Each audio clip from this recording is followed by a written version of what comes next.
So magandang araw mga ka-farmers dyan, mga nag-aalaga ng crayfish, sito, tilapia at iba pang mga aquatic livestock. Magandang araw sa ating lahat. So update tayo sa aking nalagaang ito, ha?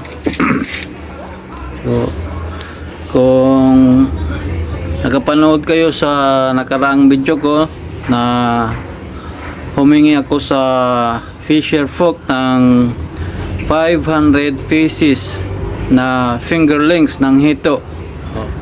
So, tapos ang nangyari doon ay yun nga, namatay yung mahigit 300 dahil sa mali nating pamamaraan.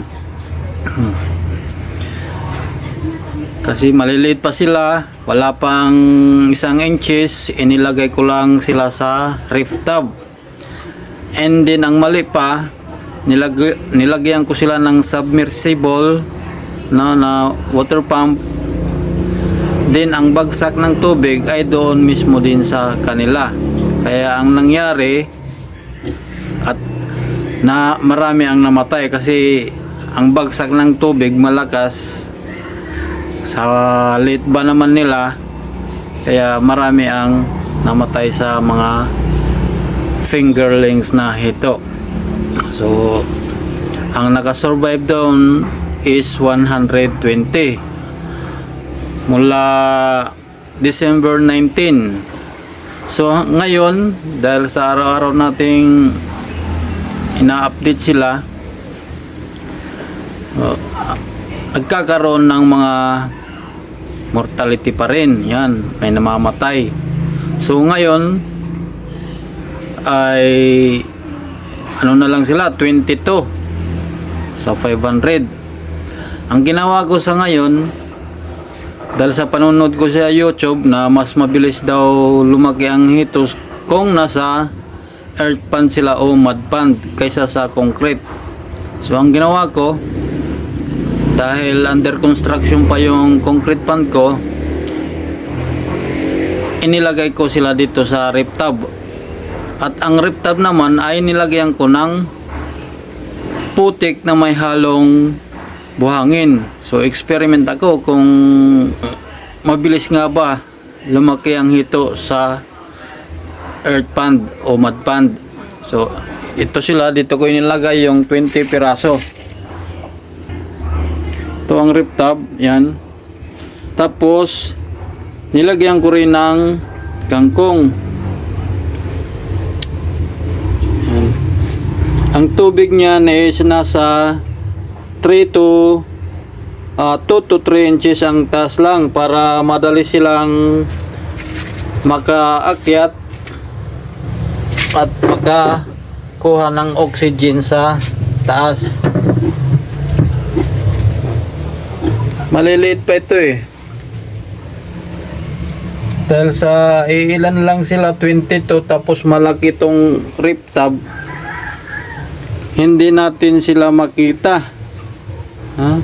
Pa isa-isa umaahon para kumuha ng oxygen sa taas. Titingnan natin nasan na ba sila. Meron dito 1.5 inches na yung tinatawag na fast grower, yung malakas kumain. Isa pa lang siya. Ito, makikita ninyo, yan o, may snail, buhay pang snail.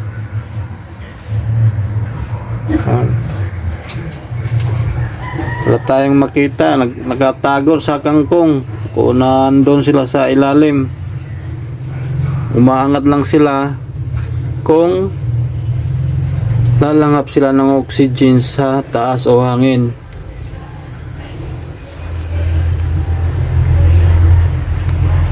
Maghanap tayo ng ayun, may nakita rin tayo.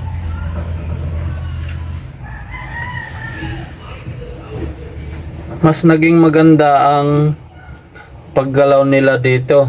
Yan. Yan. kinakain din nila itong kangkong. At ang kangkong na ito pala ay galing din ito sa ilog. Yan. Paisa-isa, mga umakyat sila sa taas, yun. Hindi natin nabutan ah. Yun, yun.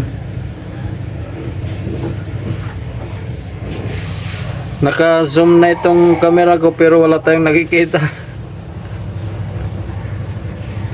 Na umakyat. Dahil pagkatapos nilang kumuha ng hangin, bumabalik na naman sa ilalim, nagtatago sa kangkong. Yan yung putik, kikita nyo yan, may halong buhangin yan, galing sa ilog kinuha ko. So i-test natin, alamin natin kung mabilis nga ba lumaki ang hito sa earth pond o mud pond. Dito.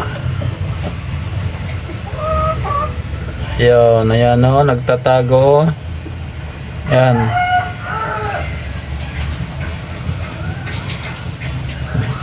Yan ang ginagawa nila. Pagkatapos kumuha ng hangin sa taas, nagtatago na sa ilalim. Yan, kangkong o baka kumakain siya.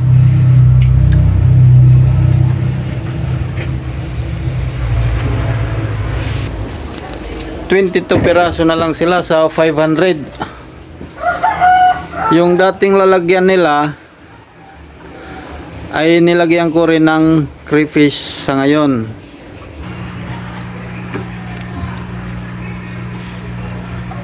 Yan.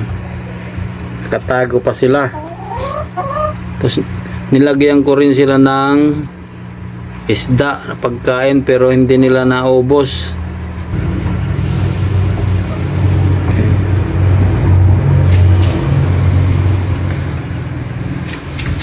Dito ko inilagay yung fingerlings ng hito, yung 500 dito. Ang pagkakamali ko, dahil linagyan ko sila nitong submersible, yan hihigupin pero ang bagsag dito rin, yan. Ang bagsag dyan din. May mga butas-butas pa yan. Yun ang pagkakamali ko. Kaya dahil sa liliit nila, marami ang namatay. Tapos ang tubig malalim. Nasa 1 foot ang lalim ng tubig. Sa liliit nila, kaya marami ang namatay.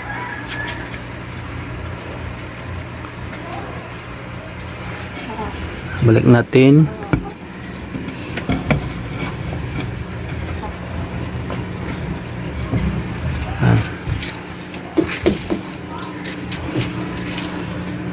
At dito naman meron din akong ulang dyan.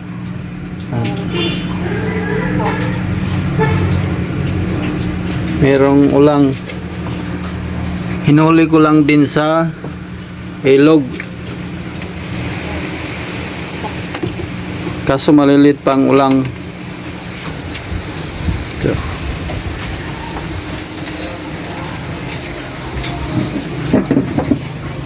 So tingnan natin kung ano ang mula ngayon. Kahapon ko sila inilipat itong hito ko, January 16. Tingnan natin after 1 month kung gaano na sila kalalaki pagdating ng 1 month. Ang 22 piraso na ito. So update natin after 1 month. So yun lang muna mga ka-farmers, mga nag-aalaga ng livestock dyan. Mayroon din kaming manok. Ano? Yan. Kaso i-dispose ko ng mga manok na yan dahil sa pag-aalaga na lamang ng crayfish at ito ang aking tupagin. So yan lang muna ang aking update at kita-kita na lang ulit tayo sa aking mga susunod na video. Maraming salamat sa lahat.